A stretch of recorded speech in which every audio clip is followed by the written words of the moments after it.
যে আসামের মুখ্যমন্ত্রী তিনি বলেছেন যে হিন্দুরা যেন ৩ সন্তান নেন, মুসলমানদের সংখ্যা বেড়ে যাচ্ছে।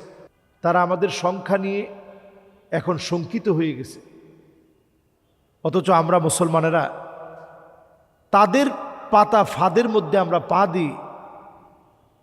আমরা আমাদের পরিবার পরিকল্পনার নামে ছেলে হোক মেয়ে হোক 2টা সন্তানই যথেষ্ট, অনেকে একটার বেশি সন্তানই নেন না।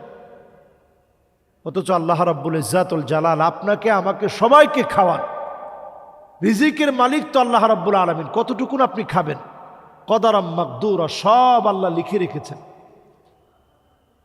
এবং আল্লাহ তাআলা এটা বন্টন করে রেখেছেন। নাহনু কসামনা বাইনাকুম, আমার আপনার মাঝে আল্লাহ তাআলা এটা বন্টন করে রেখেছেন। মাঈশাতান ফিল হায়াতিদ দুনিয়া, দুনিয়ার জীবনে আপনি কি খাবেন না খাবেন, আপনার মাঈশা কি হবে, চলাফেরা কেমন হবে, এগুলো সব আল্লাহ তাআলা বন্টন করে রেখেছেন। আল্লাহ রাব্বুল ইজ্জাতুল জালাল আমাদেরকে বন্টিত এই নিয়ামত আল্লাহ তাআলা দিয়েছেন। যদ্দূর দিয়েছেন এর এক চুল আপনি বাড়ায় নিতে পারবেন না, যতটুকু দিয়েছেন ততটুকুই হবে। এটার নাম রিস্ক।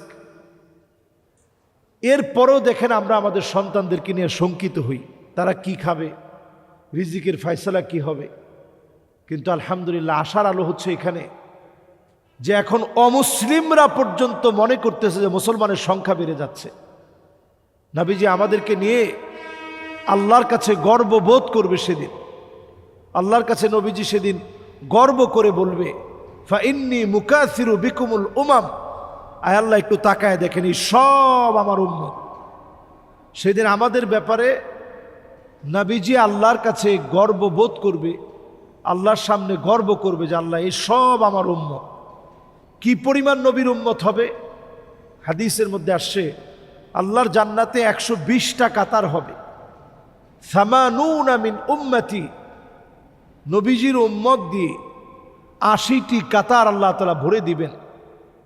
আর অন্য সব নবীর উম্মত দিয়ে ওয়া আরবাউনা মিন সাইরিল উমাম, অন্য সব নবীর উম্মত মিলে আল্লাহর জান্নাতের মাত্র 40টা কাতার ভরবে। একাই আমার নবীর উম্মত দিয়ে আল্লাহর জান্নাতের 1টা 2টা না 80টা কাতার পূর্ণ হয়ে যাবে। এজন্য বিশ্বময় এখন যেভাবে মুসলমানদের সংখ্যা বাড়তেছে, ভারত যেটাকে নিয়ে ভয় পাচ্ছে, আমি বলবো শুধু এটা বাড়বেই না। পিআরসি জরিপ বলতেছে, এটা খ্রিস্টানদের একটা জরিপ। এই জরিপ বলছে আগামী 2050 পর্যন্ত এই পৃথিবী যদি এইভাবে চলতে থাকে তাহলে সবচেয়ে বেশি হবে মুসলমানদের সংখ্যা। সুবহানাল্লাহ বিহামদি, সবচেয়ে বেশি হবে মুসলমানদের সংখ্যা। সারা দুনিয়াতে মুসলমানদের সংখ্যা বাড়বে, উত্তর উন্নতি সাধন করবে মুসলমানেরা। আজকের পৃথিবীতে 2 কোটি মুসলমান এখন মার খেয়ে যাচ্ছে।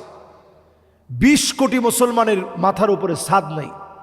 দৃশ্যপট এমন থাকবে না, আল্লাহ তাআলা ঠিকই চেঞ্জ করে দিবেন। মুসলমানদেরকে আল্লাহ তাআলা বিজয় দান করবেন। নাসরুম মিনাল্লাহি, সাহায্য আসবে আল্লাহর পক্ষ থেকে। ওয়া ফাতহুন করিব, অবিসম্ভাবী নিশ্চিত বিজয় আল্লাহ তাআলা মুসলমানদেরকে দান করবেন। বাদা আল ইসলামু গরীবান ওয়া সায়াউদু গরীবান তুবা লিল গুরাবা, ব্যতিক্রম মানুষদেরকে দিয়ে আল্লাহ তাআলা আবার মুসলমানদেরকে ঘুরে দাঁড়ানোর তৌফিক দিবেন। সে সময়টা অতি সন্নিকটে। যত বেশি মুসলমানদেরকে সংখ্যা শুধু না, চতুর্দিক থেকে কোণঠাসা করা হবে, মুসলমানের জন্ম নিয়ন্ত্রণ করা হবে, তুর্কিস্তানের মতো মুসলমানের দেশ কেড়ে নেওয়া হবে, মুসলমানরা যেন সন্তান জন্ম দিতে না পারে, মুসলমানদেরকে তারা খোঁজা বানিয়ে দিবে, এরকম নানা রকম চক্রান্ত করার পরেই মুসলমানদেরকে আল্লাহ রাব্বুল ইজ্জাতুল জালাল বিজয় দান করবেন। টাকনু পর্যন্ত মুসলমানদের রক্ত পৌঁছায়া যাবে, এরপর মুসলমানরা বিজয় অর্জন করবে, আল্লাহ তাআলা বিজয় দিবেন। এটা নিশ্চিত, এটা আল্লাহর ওয়াদা, এটা মিস হওয়ার কোনো সম্ভাবনা নাই। এটা হবেই হবে, এটা কোনোভাবেই মিস হতে পারে না। আল্লাহ তাআলা নিশ্চিত মুসলমানদেরকে বিজয় দান করবেন। সুতরাং তাদের এই সমস্ত হুমকি ধমকি, এতে আমরা ভয় করি না, আমরা ভীত সন্ত্রস্ত হই না।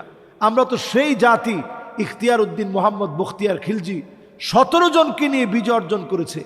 অবশ্যই আমরা সে বিজয় অর্জন করতে পারবো, আবার যদি আমরা ফিরে আসি। আল্লাহ রাব্বুল ইজ্জাতুল জালাল ইসলামের দিকে আমাদেরকে ফিরে আসার তৌফিক দান করুক। পরিবার পরিকল্পনা না, বরং আমাদের সন্তানদেরকে মানুষের মতো মানুষ হিসাবে গঠন করার তৌফিক আল্লাহ তাআলা দান করুক। আসসালামু আলাইকুম ওয়া রাহমাতুল্লাহি ওয়া বারাকাতুহু।